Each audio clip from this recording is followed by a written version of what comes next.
নমস্কার। আজ আমি 26শে জুলাই বাংলার 9ই শ্রাবণ শনিবারের রাশিফল নিয়ে আপনাদের কাছে হাজির হয়েছি। মেষ রাশির ক্ষেত্রে সাবধানে চলুন, প্রতারিত হবেন, আয়োযোগ অশুভ। বৃষ রাশির ক্ষেত্রে দিনটি অত্যন্ত শুভ, ঈশ্বরের কৃপা লাভ করবেন, মানসিক শান্তি লাভ হবে। মিথুন রাশির ক্ষেত্রে সাবধানে চলুন, শরীর কষ্ট নিয়ে ভুগতে হবে, একা চলাচল করবেন না। কর্কট রাশির ক্ষেত্রে দিনটি অশুভ, দাম্পত্য কলহের কারণে মানসিক অশান্তি লাভ হবে। সিংহ রাশির ক্ষেত্রে শরীর কষ্ট নিয়ে ভুগতে হবে, তবে আয়োজক শুভ, হঠাৎ প্রাপ্তি হবে।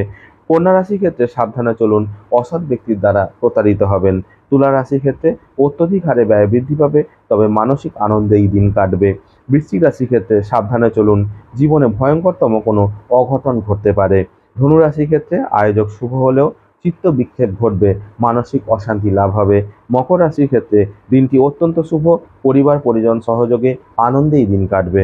কুম্ভ রাশির ক্ষেত্রে আয়োজক শুভ, গুরুত্বপূর্ণ কোনো কাজের আজ মীমাংসা হবে। এবং মীন রাশির ক্ষেত্রে আয়োজক মধ্যম, কাছের কোনো কিছু আজ আপনার দূরে চলে যাবে। নমস্কার।